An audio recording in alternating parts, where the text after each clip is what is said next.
ایک مرتبہ رسول اللہ صلی اللہ علیہ وسلم مسجد میں تشریف فرما تھے اور لوگ آپ صلی اللہ علیہ وسلم کے ارد گرد بیٹھے ہوئے تھے کہ 3 آدمی وہاں آئے۔ ان میں سے 2 رسول اللہ صلی اللہ علیہ وسلم کے سامنے پہنچ گئے اور ایک واپس چلا گیا۔ پھر وہ دونوں رسول اللہ صلی اللہ علیہ وسلم کے سامنے کھڑے ہو گئے۔ اس کے بعد ان میں سے ایک نے جب مجلس میں ایک جگہ کچھ گنجائش دیکھی تو وہاں بیٹھ گیا، اور دوسرا اہل مجلس کے پیچھے بیٹھ گیا، اور تیسرا جو تھا وہ لوٹ گیا۔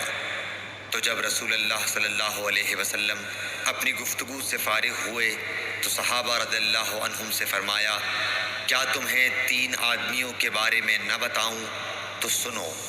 ان میں سے ایک نے اللہ سے پناہ چاہی، اللہ نے اسے پناہ دی، اور دوسرے کو شرم آئی تو اللہ بھی اس سے شرمایا کہ اسے بھی بخش دیا، اور تیسرے شخص نے منہ موڑا، اللہ نے بھی اس سے منہ موڑ لیا۔